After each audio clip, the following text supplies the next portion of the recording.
Kasus suami istri di Depok, Jawa Barat yang saling lapor jadi korban KDRT ternyata pernah terjadi sebelumnya dan terjadi berulang. Hal tersebut disampaikan di Reskrimum Polda Metro Jaya Kombes Polisi Hengki Haryadi. Menurut Hengki, KDRT tersebut terjadi sejak tahun 2016 dan pernah dilaporkan ke polisi. Polisi pun akan menerapkan pasal baru jika hal tersebut terbukti. Oleh karenanya, karena ini perbuatan berulang, kami tambahkan pasal 64 KUHP atau forgeset handling, perbuatan berlanjut. Apabila ini benar dan kita temukan, maka ancaman hukumannya terhadap sang suami ini bisa bertambah sepertiga. Terkait kasus ini, Kapolda Metro Jaya Irjen Karyoto langsung datang ke Polres Depok pada Kamis kemarin. Menurut Kapolda, proses hukum berjalan sesuai prosedur, pasalnya penetapan tersangka kepada keduanya ada unsur saling melukai. Dan ini setelah saya tadi mungkin 30 menit saya diskusi dengan rekan-rekan, saya sudah bisa melihat bagaimana sebenarnya perkara ini terjadi. Ini ada sebab akibat antara suami dan istri yang saling melakukan kekerasan, yang saling melakukan kekerasan. Sebelumnya kasus KDRT viral di media sosial, bahkan mendapat perhatian dari Menteri Hukum dan HAM Yasona Laoly.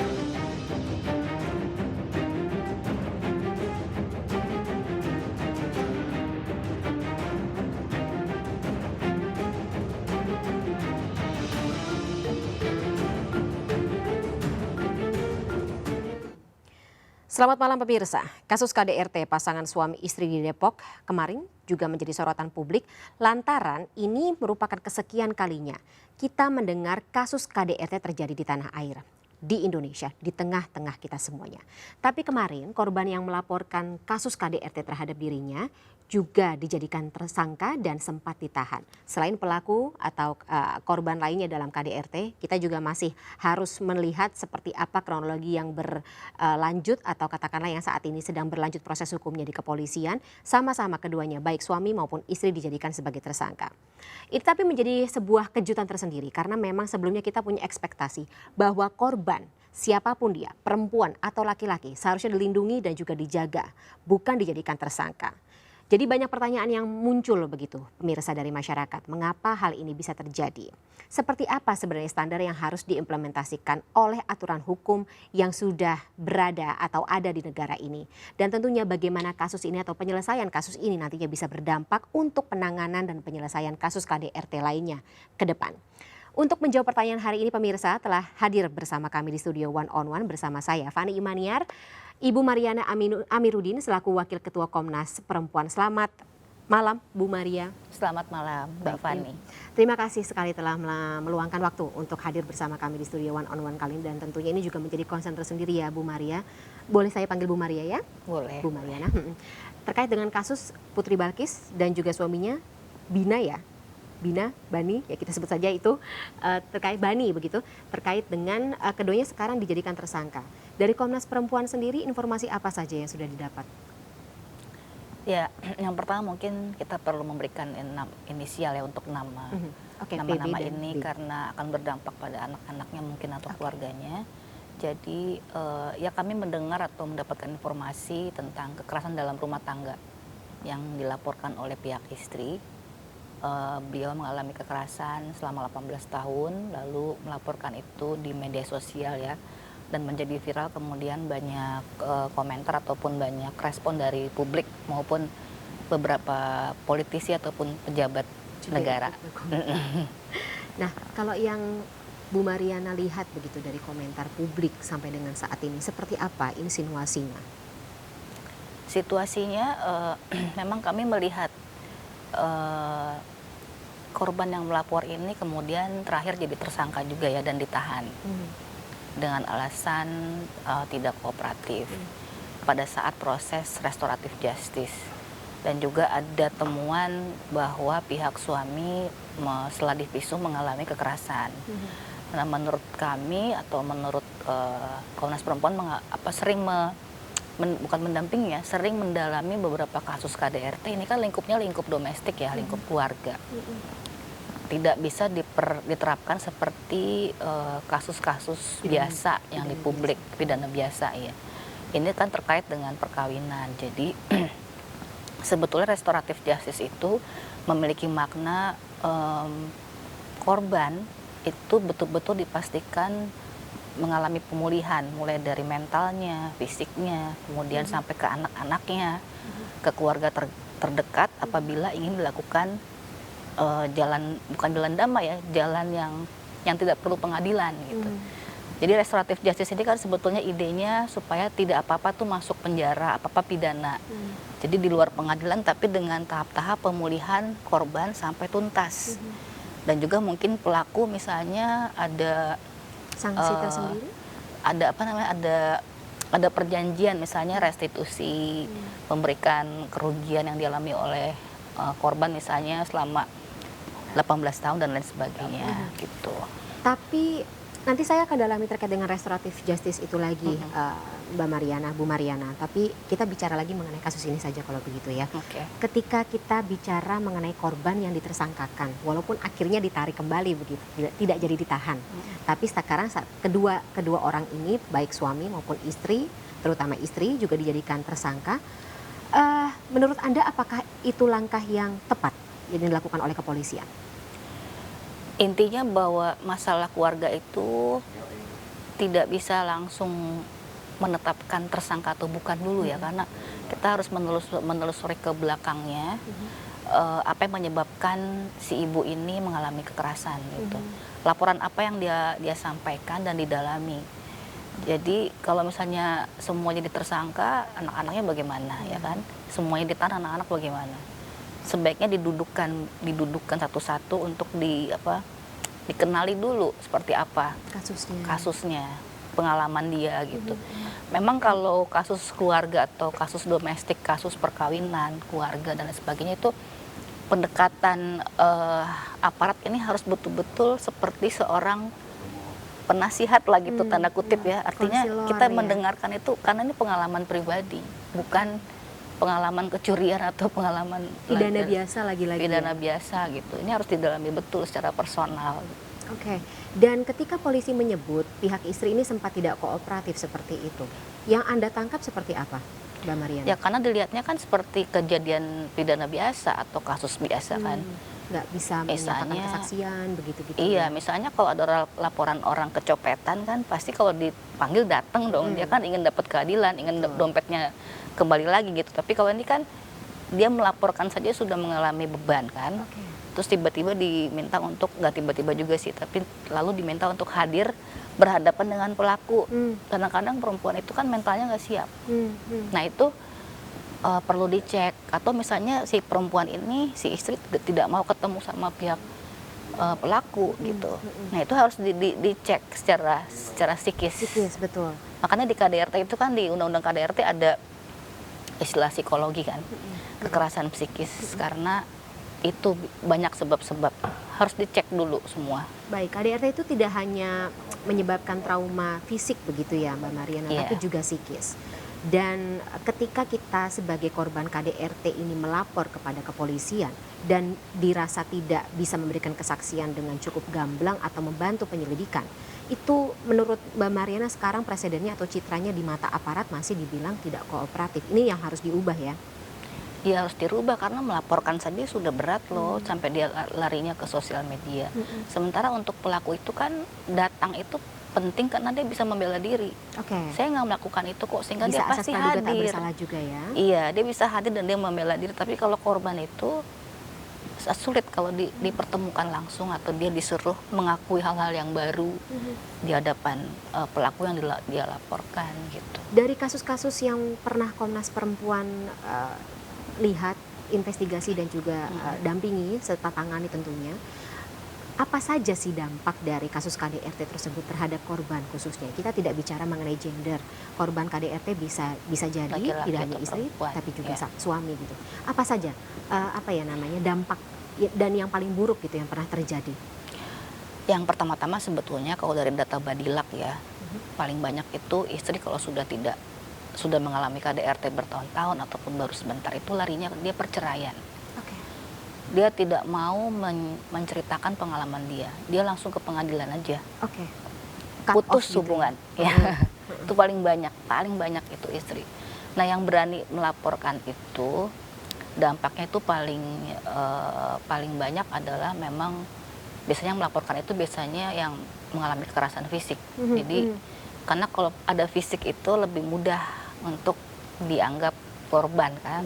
Iya. Bisa Visum divisum, juga bisa digunakan. biru-biru di muka, orang langsung empati. Tapi kan kalau secara psikis korban itu suka dicurigai, mungkin andanya aja yang nggak sabar, Drama gitu ya? drama, iya, terlalu ingin terlalu manipulatif gitu kan. Gaslighting gitu kalau sekarang konsep Iya. atau konteks yang digunakan ya. Iya Oke. gitu. Tapi padahal trauma psikis atau trauma psikis gitu atau kata-kata yang tidak berupa serangan secara fisik begitu itu juga bisa dikategorikan sebagai KDRT ya, Mbak Mariana? Serangan secara fisik ya.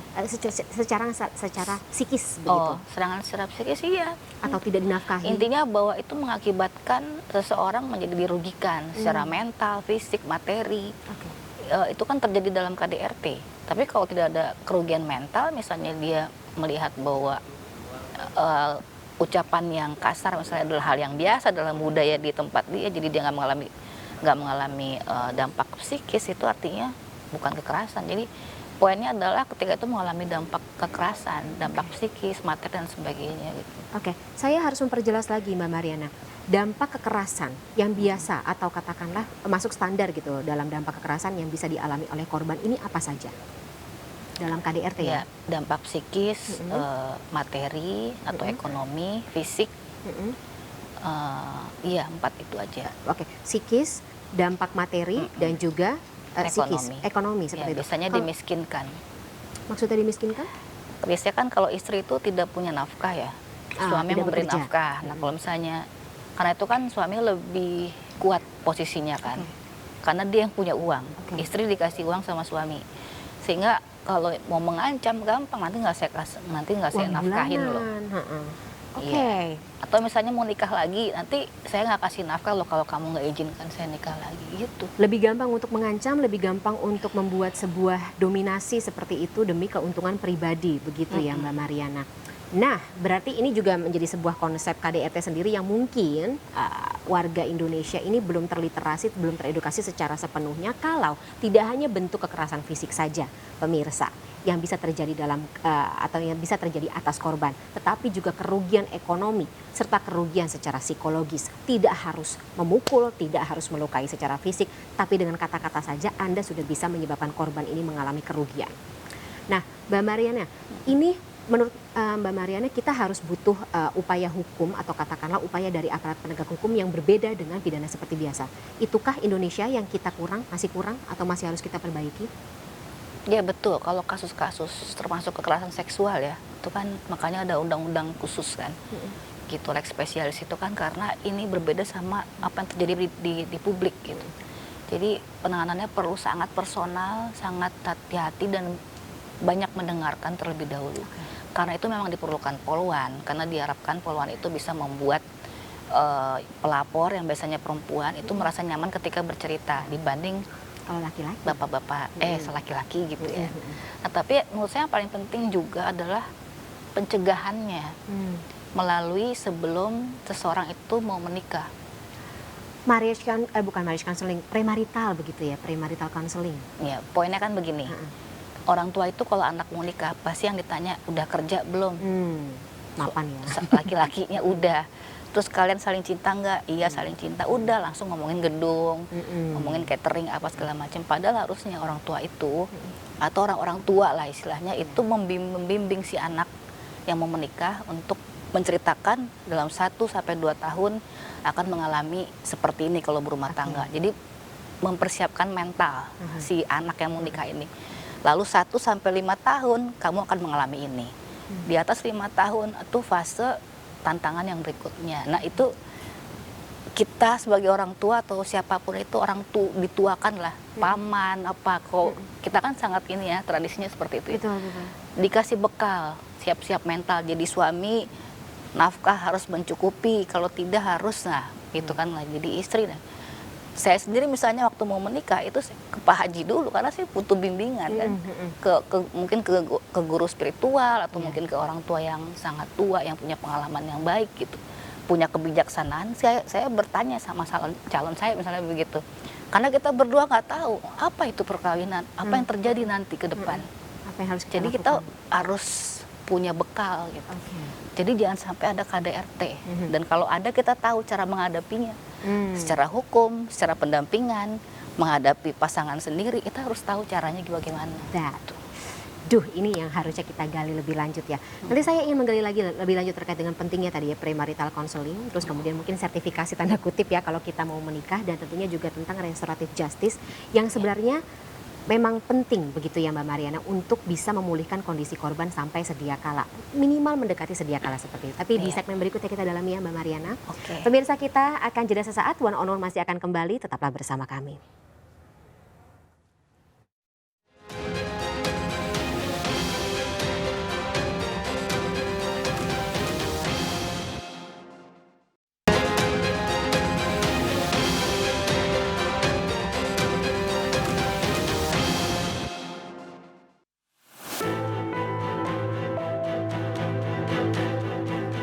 Kasus kekerasan dalam rumah tangga atau KDRT pasangan suami istri di Kota Depok telah viral di media sosial. Pasalnya, sang istri Putri Balkis yang diduga menjadi korban KDRT oleh suaminya malah dijadikan tersangka dan ditahan setelah melaporkan suaminya kepada polisi. Hal ini menimbulkan reaksi dari publik dan banyak kalangan, termasuk tokoh politik dan selebriti tanah air pun turut bersimpati kepada Putri. Salah satunya adalah anggota Komisi 3 DPR RI Ahmad Saroni yang membuat post di akun Instagramnya merasa bingung mengapa korban KDRT bisa dijadikan tersangka. Ia bahkan meminta Kapolri Listio Sigit Prabowo untuk segera memberi perhatian atas kasus ini. Unggahan Saroni dikomentari oleh Deddy Kobusier yang juga merasa aneh dan ingin membahas masalah KDRT ini lebih lanjut. Selain itu, kejadian ini juga mendapatkan perhatian khusus dari Menko Polhukam Mahfud MD yang menelpon langsung Polres Metro Depok untuk menjaga penanganan perkara kasus KDRT Depok. Saat ini Putri tidak lagi ditahan dan kasus KDRT sedang diselidiki oleh pihak kepolisian. Namun publik masih bertanya-tanya, mengapa bisa seorang korban KDRT dijadikan tersangka dan ditahan?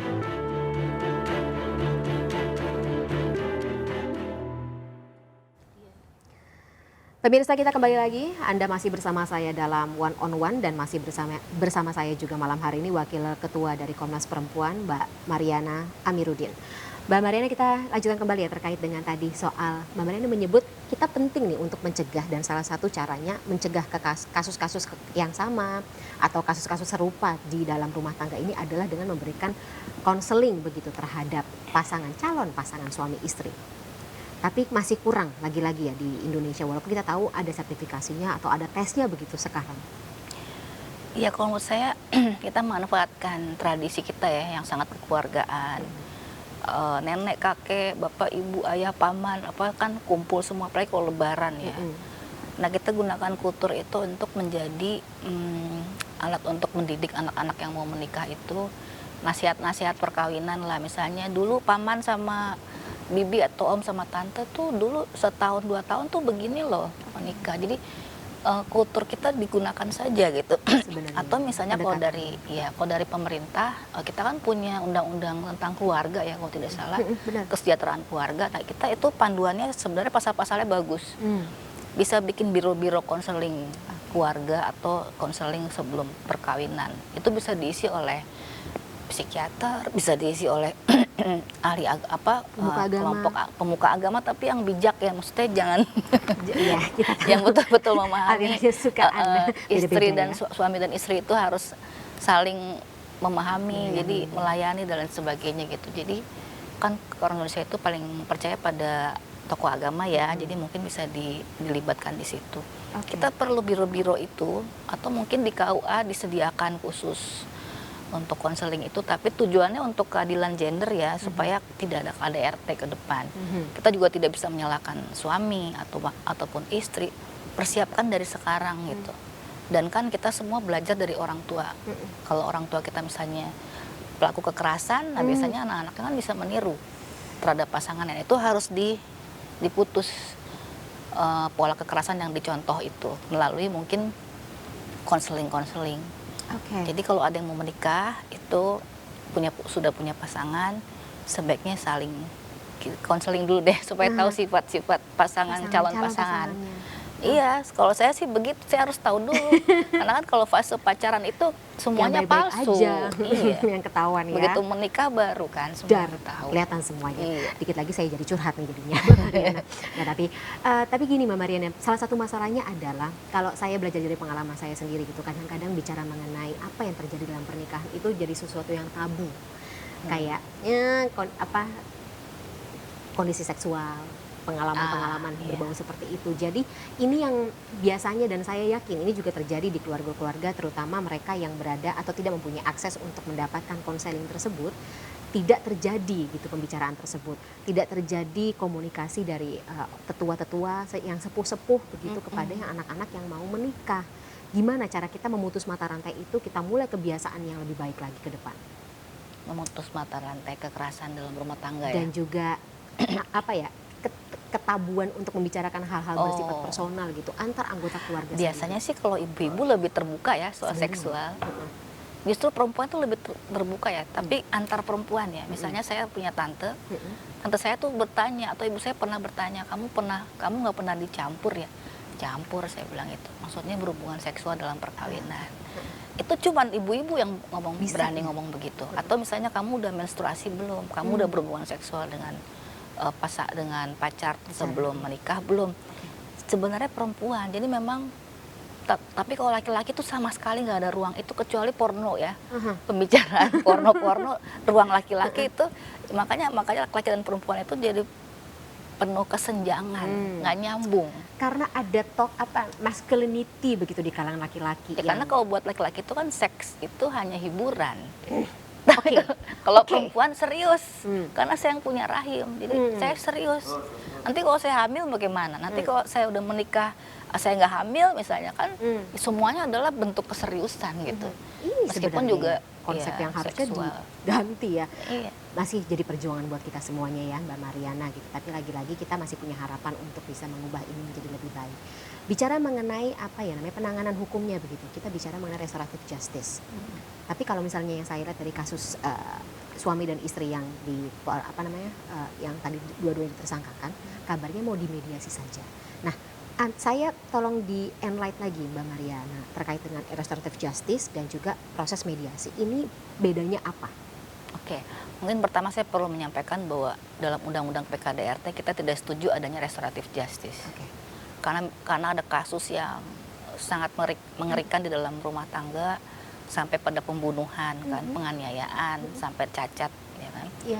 Tapi restoratif justice itu adalah sesuatu yang baik sebetulnya, di luar dari soal ini ya, dari ketidaksetujuan kita, yaitu membuat yang diutamakan adalah korban.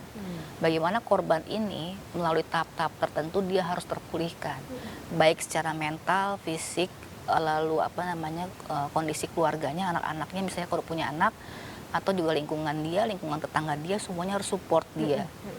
Dan korban ya, di sekeliling korban yang paling dilihat. Dan kemudian secara kultural suami pun harus menunjukkan bahwa dirinya itu tidak akan melakukan lagi dengan cara-cara mungkin seperti restitusi lah, memberikan jaminan gitu, apakah dalam bentuk uang, apakah dalam bentuk perjanjian gitu, yang kemudian membuat korban ini kemudian bisa percaya lagi dan tidak mengulangi lagi peristiwa itu gitu, KDRT.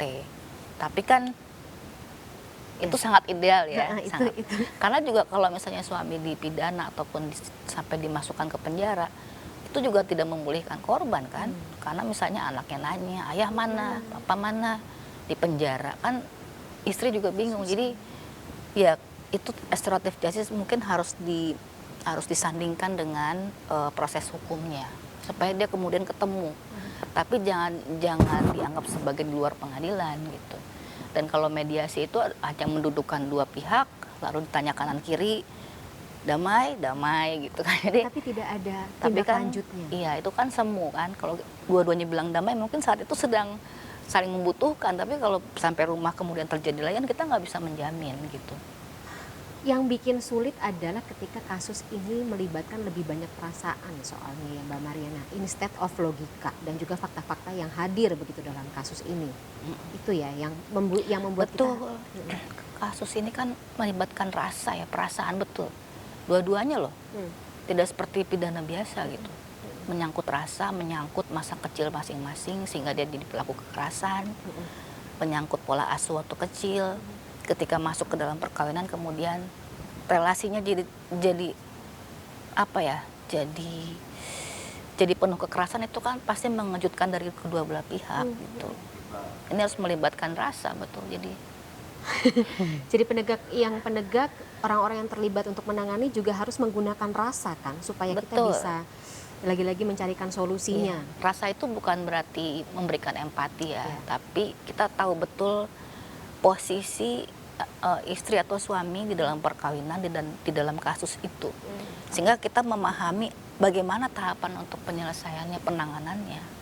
Baik. Rasa tuh maksudnya itu. Jadi bukan sekedar empati, peduli apa bukan, tapi lebih menempatkan itu sesuai dengan Porsinya. konteksnya. Konteksnya. Gitu. Selain pengadilan keluarga, ini yang juga digunakan di negara-negara luar ya, Kak. Koreksi saya kalau saya salah Mbak Mariana. Amerika Serikat sudah menggunakan ini ya, pengadilan keluarga gitu untuk menangani kasus-kasus kekerasan dalam rumah tangga, domestic violence Family gitu court, ya. Dan ini belum digunakan di Indonesia. Apalagi Mbak Mariana kira-kira langkah ideal begitu untuk ya sama-sama kita ke depan bisa memutus mata rantai kasus-kasus ini. Betul, sebenarnya pentingnya ada family court ya, atau pengadilan untuk kasus-kasus keluarga termasuk perkawinan, KDRT, atau mungkin anak-anak yang jadi pelaku. Bisa? Iya, jadi masuk di situ di Undang-Undang Perlindungan Anak, Oke. masuk Undang-Undang KDRT di dalam family court itu. Dan juga mungkin pengadilan yang betul-betul membatasi dirinya hanya untuk masalah-masalah keluarga.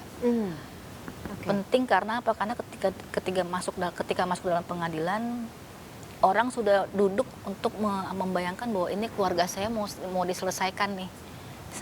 Perkawinan saya ke pengadilan mau diselesaikan. Bukan lagi bahwa saya adalah terpidana gitu kan. Saya adalah tersangka, tapi lebih kepada konteks keluarga. Jadi secara psikis juga setiap anggota keluarga akan merasa aman ketika melaporkan kasusnya gitu. Nah, kalau untuk pelaku sendiri Mbak Mariana, mau suami, mau istri begitu. Kira-kira kalau dari kacamata Komnas Perempuan, tindakan seperti apa yang paling ideal lagi-lagi untuk kita jatuhkan kepada para pelaku? Paling ideal tergantung kasusnya ya. Kalau betul-betul suami sudah menganiaya atau sebaliknya sampai mengalami kecacatan atau kegilaan ya itu harus dipidana. Atau misalnya sampai membuat depresi berat dan nyaris bunuh diri. Ada tahapan orang mengalami KDRT itu korban yang masih ringan, percekcokan setiap hari dan membuat keduanya menjadi rasa sedih yang luar biasa. Itu masih bisa itu. Tapi kalau sudah mengerikan dan sudah sewenang-wenang dari kedua pihak itu, pelaku itu ya kita harus minta ke polisi untuk melindungi kita. Seperti kasus Pak Sutri yang ada di Depok ini ya. Iya, harus dievakuasi misalnya, karena kalau di rumah dia bisa mengalami ancaman pembunuhan. Anak-anak dan ibunya dievakuasi, atau anak-anak dan bapaknya dievakuasi kalau pelakunya istri ya. Karena Ancaman kalau pembunuhan itu juga masuk pidana ya? Iya, dipidana, masuk pidana kan nyawa orang terancam di dalam rumah sendiri. Apalagi kalau itu rumah kita yang beli, kita yang harus dievakuasi. Mohon maaf nih, situ aja yang keluar ya, kalau kita punya rumah. Iya, Itu berarti. Nah, kalau dari sisi penegak hukumnya sendiri, Mbak Mariana, idealnya apakah juga harus mendapatkan sebuah pelatihan atau ilmu psikologis begitu pendekatannya juga bisa dilakukan secara psikologis instead of atau alih-alih hanya secara lagi-lagi pidana biasa, delik biasa. Menurut saya iya ya, perlu banget karena kita sangat membutuhkan aparat kepolisian. Mereka sekarang era ini era yang paling dibutuhkan ya sepertinya. Mereka harus mendapatkan pembekalan memang untuk kasus-kasus yang domestik atau pribadi ya. Undang-undang TPKS, kemudian juga ini KDRT, pendalaman yang lebih ke sisi rasa tadi itu.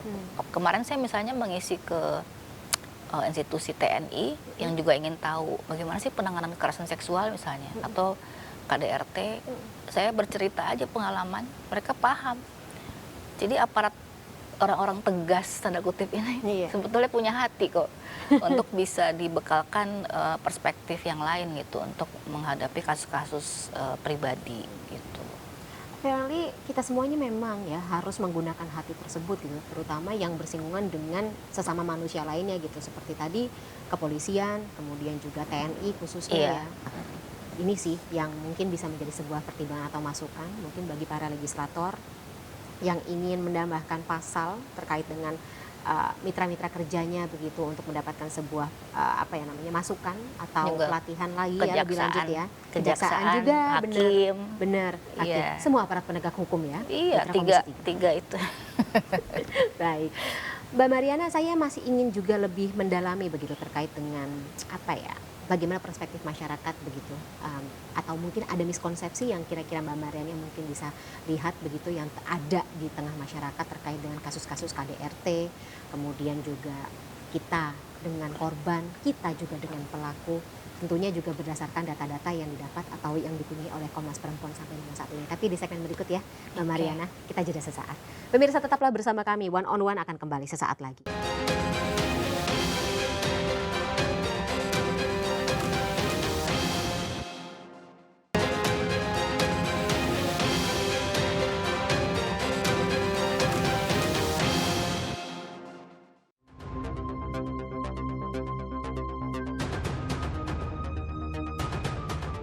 Korban KDRT jadi tersangka di Depok, belakangan jadi viral di berbagai media pemberitaan. Pasalnya, seorang istri yang menjadi korban kekerasan dalam rumah tangga malah ditetapkan sebagai tersangka.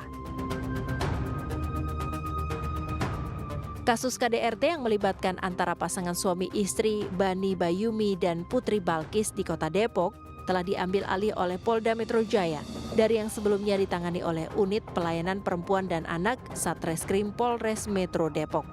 Irjen Karyoto Kapolda Metro Jaya mengungkapkan dirinya kini sedang mengupayakan mediasi antara Bani Bayumi dengan sang istri Putri Balkis. Namun kabarnya Putri Balkis menolak upaya restoratif justice yang sempat diajukan oleh suaminya. Bahkan pihak keluarga Putri Balkis bersikeras akan terus melanjutkan proses hukum. Saat ini kasus ini dihentikan sementara lantaran polisi menilai Bani perlu melakukan pengobatan dan Putri Balkis diberikan waktu untuk merenung. Jika kondisi keduanya telah membaik, pihak kepolisian berharap kasus ini dapat diselesaikan dengan keadilan restoratif. Penanganan perkara ini diakui kepolisian harus berimbang, lantaran kedua pihak sama-sama saling melapor. Opsi restoratif justice diupayakan lantaran diatur dalam Undang-Undang KDRT dengan salah satu semangatnya keutuhan rumah tangga. Meski begitu, keputusan tetap di tangan kedua belah pihak. Polisi memastikan penyidikan kasus KDRT ini dilakukan secara berkesinambungan. Dengan menggunakan metode Scientific Crime Investigation, Polda Metro Jaya berkolaborasi interprofesi untuk menjamin objektivitas dan menjamin hak-hak korban, termasuk hak perempuan. Seperti diketahui, KDRT ini dipicu ketersinggungan saat sang suami menanyakan masalah keuangan kepada sang istri. Ketersinggungan itu lantas berujung cekcok hingga aksi kekerasan. Jika tak ada kesepakatan damai, maka langkah selanjutnya penyidik akan kebut proses pemberkasan kasus. Nah, apakah upaya restoratif justice benar-benar dapat diimplementasikan dalam kasus KDRT? Kita akan membahasnya di One on One.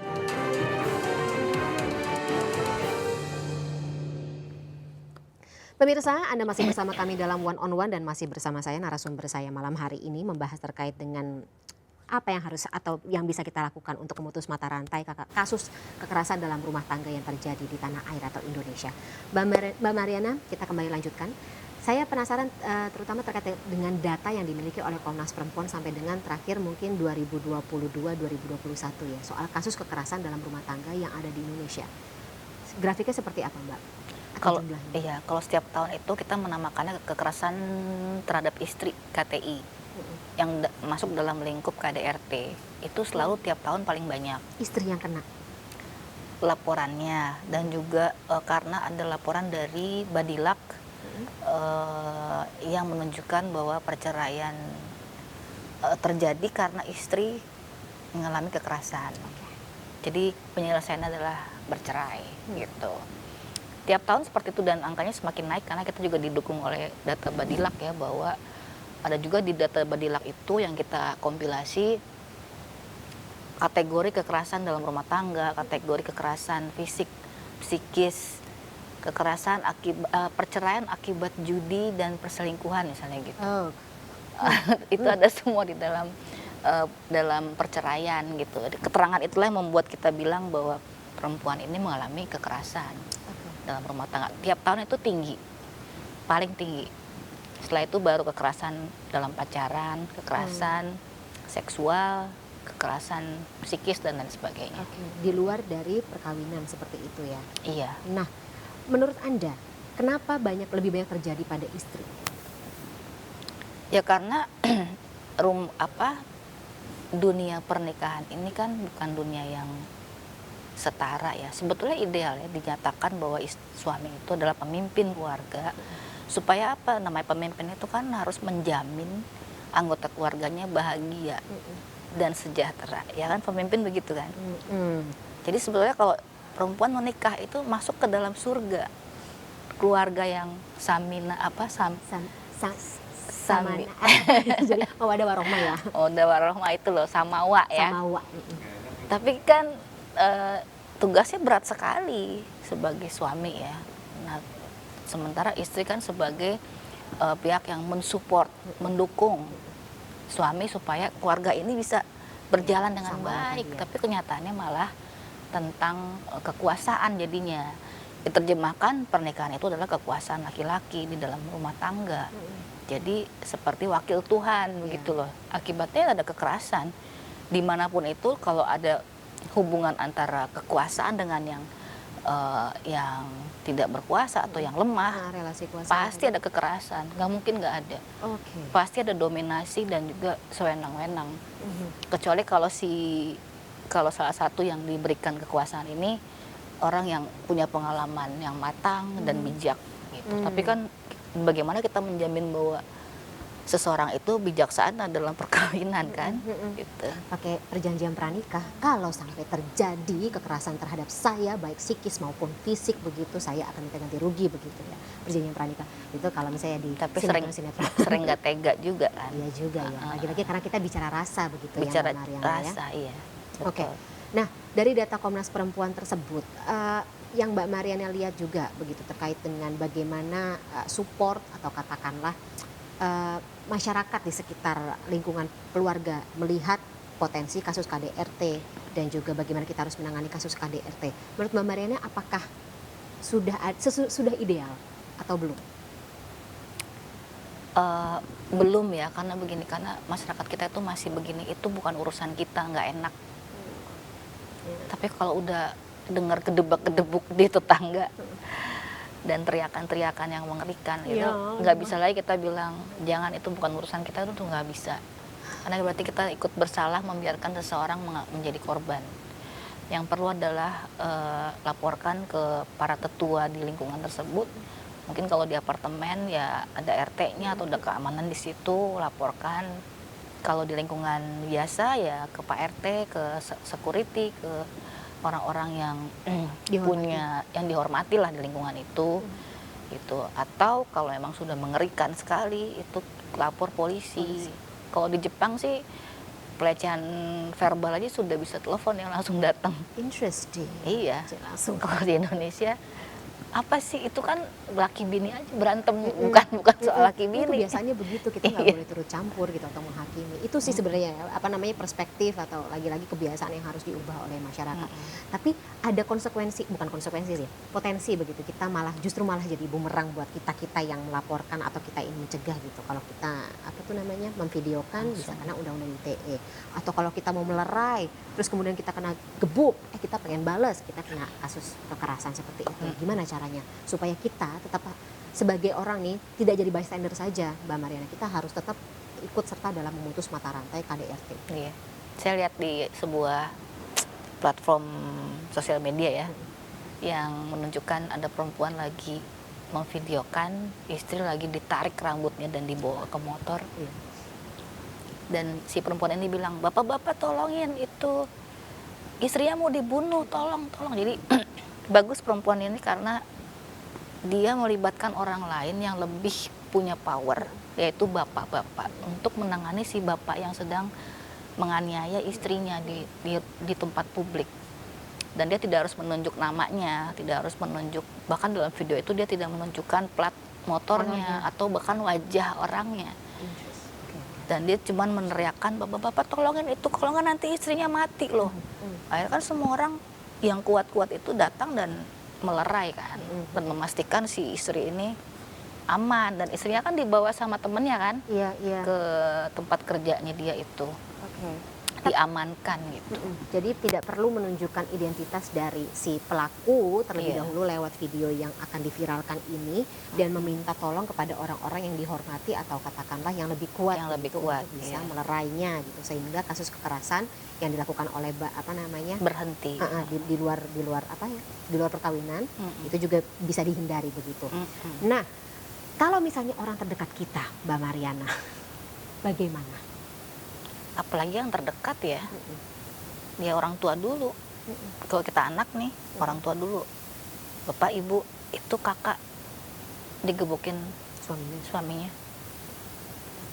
Kan bisa ada secara kekeluargaan dipanggil kan. Bahkan kalau ada suami mau nikah lagi itu kadang-kadang orang tua kan sedih ya. Dipanggil lah anaknya, mantunya gitu kan. Kalau kita orang terdekat, kalau itu adalah saudara kita atau sahabat kita, justru lebih mudah sebetulnya. Kita jadi pendengar aja. Kamu kenapa sih? Cerita dong, saya dengerin. Saya jaga rahasianya.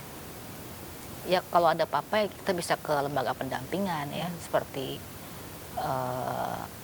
misalnya LBH, APIK gitu ya, atau bisa juga ke Komnas Perempuan. Hanya sekedar bercerita dan kita bisa menganalisis, kemudian asesmen juga ya. Asesmen kira-kira apa yang harus dilakukan nih gitu. Apakah perlu untuk kita lakukan langkah selanjutnya atau tidak? Apakah perlu ke kepolisian untuk laporan, atau kamu butuh didampingi dulu secara psikis, setelah kamu kuat baru kamu bisa menghadapi pasanganmu gitu kan. Baik. Gitu. Kalau peran pemerintah sendiri bagaimana, Mbak Mariana? Melihat bagaimana kasus atau data-data yang sudah dipunyai oleh Komnas Perempuan sampai dengan tahun 2021-2022 ternyata angkanya masih tinggi begitu. Berarti kita butuhkan peran dari pemerintah, imbauan mungkin ya, kalau misalnya pemerintah yang ngomong biasanya kan sama masyarakat akan lebih mata masyarakat akan lebih tertuju begitu. Oh, ini urgent. Ini memang jadi concern bersama seperti itu. Menurut Anda apakah perlu, terutama untuk yang mungkin turun di lingkup kecil? Sebetulnya pemerintah udah ya, KPPA kan, Kementerian Pemberdayaan Perempuan dan Perlindungan Anak. Ada iklannya bagus loh, tapi jangan KPPA aja. Seharusnya isu KDRT ini jangan diserahkan kepada perempuan aja. Jangan diserahkan pada Komnas Perempuan dan Kementerian Perempuan. Perempuan aja yang gerak emang ini soal ya. Keluarga gitu. Ada anak-anak di situ, ada suami istri di situ. Jadi kalau mau bikin campaign, semua pihak lah, Kominfo, Polri, daripada Polri capek dong ngurusin kasus KDRT, apalagi kalau viral kan capek ngurus. Jadi campaign, jadi pencegahannya diprioritaskan. Jadi sebelum ada kejadian orang sudah tahu. Tadi yang kita bicarakan tadi ya, harus konseling, harus apa segala macam sebelum menikah. Kita harus tahu apa yang harus dilakukan, apa itu KDRT gitu. Menurut saya itu sih pencegahan paling penting di pemerintah, dan jangan hanya Kementerian Pemberdayaan Perempuan, jangan hanya Komnas Perempuan, tapi semua pihak. Karena semua orang pasti berkeluarga kan, Betul. ada yang enggak, tapi kan kebanyakan berkeluarga.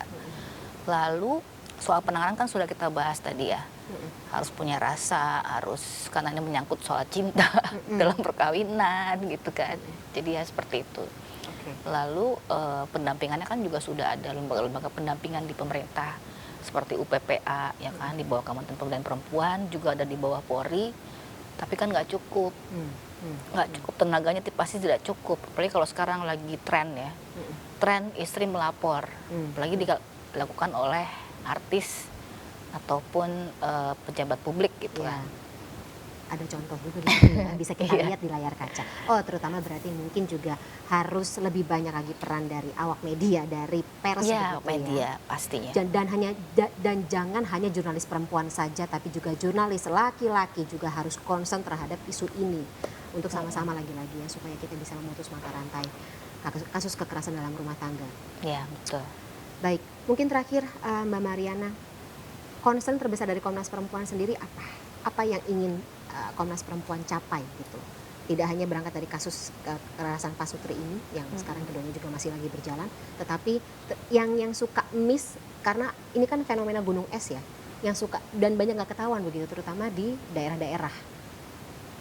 Bagaimana? Capai ada loh tradisi yang membolehkan suami memukul istri, ada.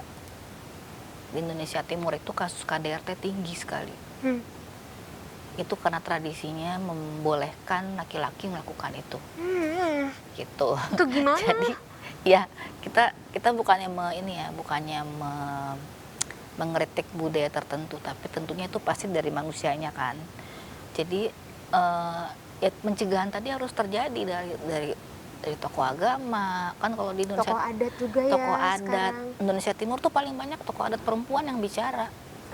Orang-orang pendeta-pendeta perempuan ya, itu yang paling banyak bicara kan mereka gitu. Jadi kita harus mensupport orang-orang ini untuk terus menjalankan kampanye tentang KDRT, untuk berhenti melakukan KDRT di dalam rumah tangga masing-masing gitu. Baik, semakin banyak Kita orang harus yang terliterasi cari champion untuk menjadi pemuka agama atau adat, untuk menyuarakan itu terus-menerus. Yang tentunya berpihak kepada korban ya, instead of menyalahkan korban atau Ya, mempertanyakan. berpihak pada korban dan kemudian menghentikan pelaku untuk melakukannya lagi. Atau jangan sampai ada pelaku baru yang muncul. Karena melihat selama ini hukum tampaknya tidak terlalu memberikan efek jera begitu, atau sanksi yang berat terhadap pelaku, tidak ada dampak lanjutannya ternyata. Itu Karena yang dianggap bisa jadi melahirkan pelaku-pelaku baru. Iya, karena dianggap itu urusan pribadi. Baik. Baik Mbak Mariana, tampaknya perjuangan masih akan terus berlanjut tentunya ke depan, dan saya harap terkait dengan kasus ini juga bisa berakhir dengan baik dan tentunya berpihak lagi-lagi kepada korban. Lagi-lagi kasus KDRT tidak hanya akan melahirkan korban-korban atau tidak hanya terjadi pada istri ya, tapi juga bisa jadi suami. Jadi ini merupakan tanggung jawab bersama baik perempuan maupun laki-laki begitu ya. Mbak Mariana, sebelumnya saya mengucapkan terima kasih sekali atas waktunya, atas insight-nya. Terima kasih sekali. Ini dialog yang sangat bergizi kalau konsep atau istilah yang dipakai oleh para jurnalis. Terima kasih sekali lagi. Saya harap kita masih dapat kesempatan untuk berdialog lagi di lain kesempatan. Sehat selalu Mbak Mariana. Sehat-sehat juga. Malam. Dan demikian pemirsa dialog dalam program atau episode program One on One kali ini. Saya Fani Imania. Terima kasih. Sampai jumpa. Selamat malam.